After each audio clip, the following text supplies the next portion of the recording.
Muito bem, como eu estava falando com vocês, a notícia que tem contexto, eu vou passar primeiro pela pesquisa eleitoral na Alemanha, depois a gente vai partir para análise e comentar um pouco sobre o contexto mais amplo no qual isso vem. O fato é, o partido da direita, por vezes chamado extremo, por vezes populista, por vezes fora do establishment, depende de quem gosta ou quem não gosta, a alternativa para a Alemanha, a AfD, Alternative for Deutschland, está em primeiro lugar na mais recente pesquisa de opinião realizada pelo Instituto Força, a pedido do grupo de mídia RTL Deutschland. A versão completa do estudo não está disponível em formato público, mas, claro, o veículo de mídia que solicitou e outros já repercutem nos principais dados que foram divulgados. Segundo o estudo, esse partido, então, o direitista AfD, conta com 26% das intenções de voto, uma coisa que é desproporcionalmente maior do que os aliados na Alemanha, dos aliados, melhor dizendo, dos adversários dos outros partidos. Lembrando, a Alemanha funciona com parlamentarismo, então se elege o parlamento e depois tem que se fazer aí uma coalizão que chegue até a maioria das cadeiras para ver quem vai ser o chanceler, quem vai estar governando e como fazer com que uma agenda progrida então por ali. Isso supera a CDU ou CSU, a União Democrática Cristã, com 24%. Uma coisa que tem acontecido recorrentemente nos últimos meses. O Partido Social Democrata, o SPD, e os Verdes aparecem empatados com 13%, enquanto o partido à esquerda, Die Linke, tem 11%. Esse é o nome do partido, à esquerda. A União dos Cidadãos de Valor, BSW, fundado pelo movimento Sarah Wagenknecht, tem 4%, e o Partido Liberal Democrata, aí não é para fazer brincadeira, pessoal, essa é a sigla, o Partido Liberal Democrata em alemão, o FDP, registra 3%. E 25% dos entrevistados estão indecisos ou apoiam partidos menores.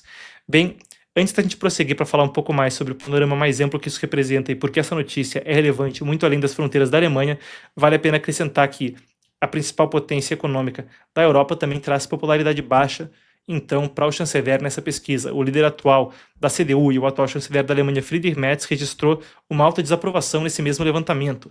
67% dos entrevistados, então, desaprovam a atuação política e apenas 29% aprovam o chanceler. Isso com um pouco mais de 3 meses desde o início do mandato, então, dele como chanceler à frente do país. Um desgaste, então, para Merz.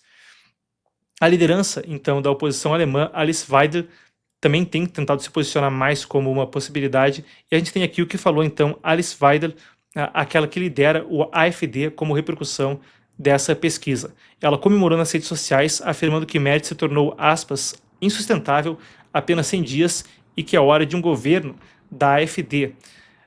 Nesse contexto, vale a pena a gente passar também por algumas outros fenômenos políticos que abarcam coisa similar no resto da Europa, parte de uma tendência mais ampla de crescimento de partidos direitistas, por vezes ditos extremistas, por vezes ditos populistas ou nacionalistas. Estou dando os rótulos que frequentemente se dá, aqui a gente não está tentando condenar ou apoiar, mas dá para você a informação para entender do que se trata. Bom, mas um crescimento então na direita europeia nesse tipo de partido em diversos países. A gente vai pontuar algumas das pautas comuns: descontentamento econômico, decepção com os partidos tradicionais e preocupação com imigração, identidade nacional e soberania. Vamos passar pelos dados que a gente tem aqui. Em uma pesquisa comparando 31 países, o Populism Report, relatório de populismo da Ipsos, Instituto Alemão de 2025, apontava que o sentimento nativista, a importância de nascer em determinado país, permanecia forte em muitas nações europeias. O reagrupamento nacional, liderado por Marine Le Pen na França, continua registrando uma alta nas intenções de voto. Em alguns cenários, ele chegaria a disputar o primeiro lugar com os principais blocos centristas e pró-europeus. Na Holanda, o Partido para a Liberdade, o PVV, de Geert Wilders, obteve o maior número de cadeiras nas eleições de 2023. Foi uma vitória, o maior número de qualquer partido, eles não têm maioria. Tem cerca de 37, precisariam de 76 cadeiras no parlamento da Holanda para ter maioria. A vitória do PVV também foi um marco que passa por esse contexto. Na Itália, então, claro, o Fratelli d'Italia, comandado pela premier Giorgia Meloni, confirmou a efetivação de uma maioria conservadora no país e o partido tem também liderado intenções de voto, enquanto mantém uma posição crítica por vezes à União Europeia e às políticas migratórias. É uma mudança que também permeia o Parlamento Europeu. Segundo projeções recentes, os partidos da direita do continente, esses que estão populistas, nacionalistas, extremistas, esse grupo vai ter o maior número de cadeiras da história no próximo ciclo legislativo no Parlamento Europeu, o Parlamento da União Europeia. A participação desses grupos tem crescido não só em países da Europa Ocidental, mas também em nações do leste e do sul da Europa. Portugal, Romênia, Polônia, Hungria, partidos com esse mesmo perfil também têm mudado, então, a estrutura da composição do Parlamento Europeu em Bruxelas. Reino Unido nem se fala, com muitos ganhos pelo Reform UK de Nigel Farage nas eleições recentes. Nesse contexto, eu queria separar um momento aqui para compartilhar com vocês alguns pareceres e dar aí alguma coisa para a gente pensar a respeito desse assunto. Essa é outra tese que eu imagino que vai ser mais frequente no Brasil posteriormente, não sei se vai ser ou não, mas é parte do debate a respeito disso quando se fala de efeito Trump e análise a respeito desse assunto. A gente parte então agora da informação para análise e para o comentário. O que a gente tem aqui é uma coisa que eu pedi para a produção rotular abaixo como o cidadão moribundo e o efeito Trump. Bem, assim como vocês, eu que estou aqui dando a notícia também me pego frequentemente tentando entender um mundo complexo e um cenário desafiador. Eu trago agora isso para compartilhar com vocês como eu tenho percebido a situação, como a gente tem navegado esse cenário e, esperançosamente, isso não é uma coisa de eu falando para vocês como sabichão, mas aí uma indagação, um convite para uma troca de ideias e algo que visa inserir mais uma informação no debate do que sair aqui falando como é que são as coisas ou como é que não são. Mas é um negócio que eu acho interessante. Eu vi que o Victor Davis Hanson tinha matado uma charada aí a respeito desse assunto. Então eu vou compartilhar com vocês o que está na minha cabeça a respeito disso aí. Esse movimento visto na Europa, às vezes é apelidado o efeito Trump. Às vezes a gente vê também, mesmo que ele preceda o presidente americano, mas são movimentos concomitantes. MAGA, os movimentos direitistas europeus, por vezes se vê alguma coisa parecida na América do Sul, e a gente vai tratar mais disso ainda no programa de hoje. Eu estava recentemente entendendo um pouco da tese do The Dying Citizen, o cidadão moribundo, como eu coloquei aqui abaixo, uma tese do classicista, um historiador renomado dos Estados Unidos, o Victor Davis Hanson, quando ele fala a respeito da questão do que significa a cidadania. Então ele propõe algo muito interessante, é um classicista, um estudioso da antiguidade, e ele traça um paralelo, um comparativo entre as sociedades modernas e a Grécia e a Roma Antiga. Vocês vão ver onde é que eu vou chegar em tudo isso, tá? Prometo que isso aí está indo para algum lugar interessante. Mas ele falava a respeito da participação cidadã, como era percebida pelos gregos e depois pelos romanos. Nem todo mundo naquelas sociedades era um cidadão.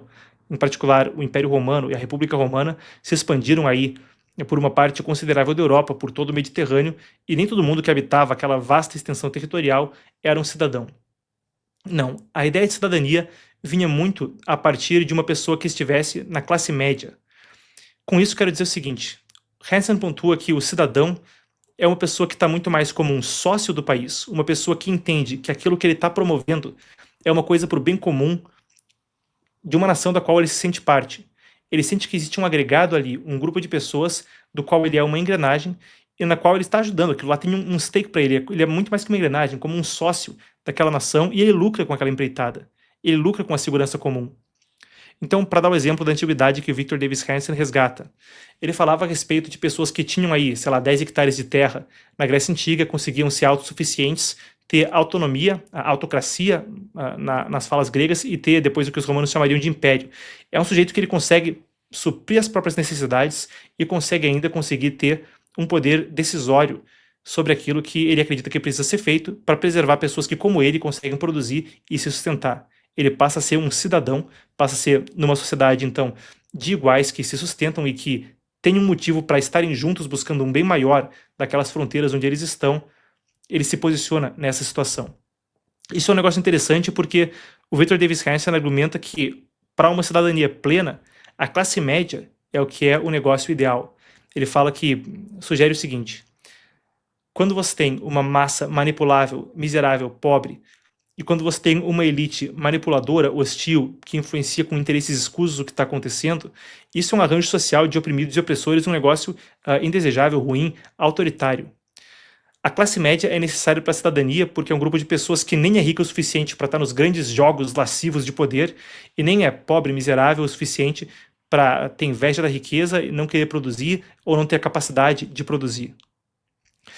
Estou dando todo esse contexto porque ele traz à tona que muitos dos movimentos políticos que a gente vê agora, que por vezes a gente vê internacionalmente, países pelo mundo, são um reflexo do cidadão moribundo, da morte da cidadania.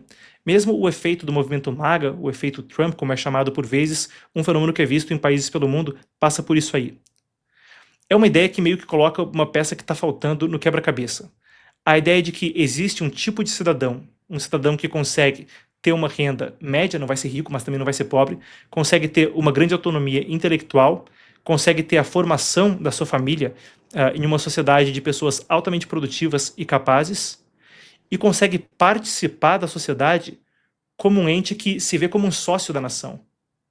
O Victor Davis Hanson até argumenta que é por isso que os Estados Unidos são tão eficientes no combate militar. São tão eficientes porque os soldados entendem que estão defendendo a sua própria pequena parcela de nação, a sua família, sua pequena empresa, o seu emprego numa empresa regional, sua fazenda se tiver uma. E isso muda o modelo em uma sociedade de pessoas que estão igualmente buscando o bem comum, ao oposto do que seria uma sociedade de elites manipuladoras e massas manipuladas. Quando a gente fala do movimento MAGA e de muitos dos movimentos que se vê na Europa, por vezes movimentos que se vê na América do Sul, isso não deixa de ser, de certa forma, uma coisa que parece uma resposta ao cidadão moribundo.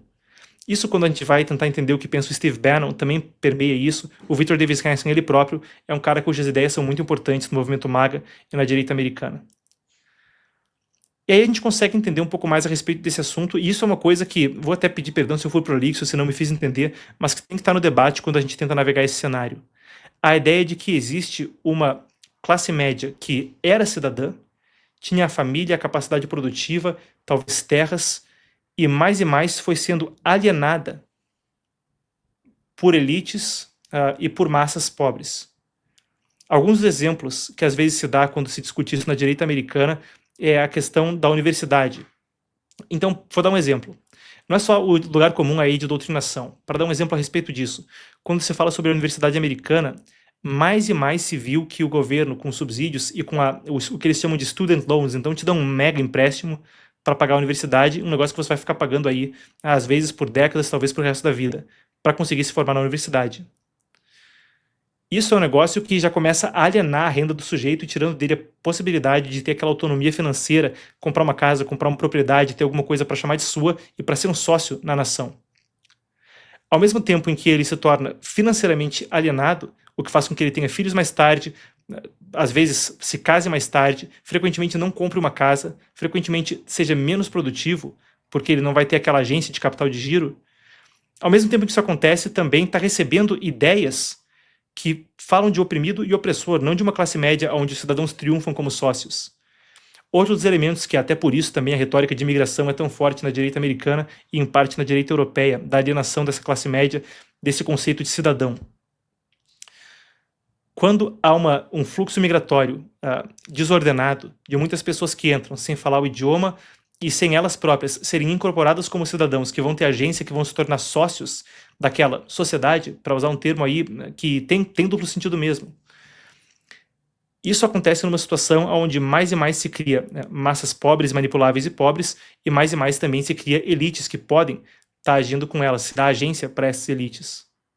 Então, quando a gente tenta perceber esse movimento na Europa, nos Estados Unidos e em países pelo mundo, não deixa de ser uma espécie de revolta ou reação de uma classe média e de uma cidadania que parece ter se perdido. Já foi predominante nos Estados Unidos e se entende melhor o movimento MAGA por esse slogan quando a gente coloca as coisas nessa perspectiva, então, do estudioso Victor Davis Hanson. Na Europa, quando a gente fala de muitos fenômenos parecidos, talvez seja mais uma peça para se levar aí em consideração. Então, não sei se, novamente, fui prolixo ou se me fiz entender, mas eu quis abrir uma digressão conforme eu e vocês estamos navegando no cenário mundial complexo para colocar essa peça da questão de a cidadania antiga, a importância da classe média e como ela pode explicar, sendo alienada nesses debates, por vezes o que acontece no debate na Europa, nos Estados Unidos e pelo mundo todo, quando o tal efeito Trump se manifesta e as pessoas tentam entender, ora, como é que pode ser que uma coisa que está acontecendo nos Estados Unidos está ecoando no mundo todo, de repente todo mundo está adotando uma posição, mas é porque muitos desses fenômenos são globais, e quando a gente fala de uma alienação de cidadania e classe média, no conceito que eu descrevi agora, trazendo do cidadão moribundo, do Victor Davis Hanson, também é um fenômeno que permeia países aí pelo planeta.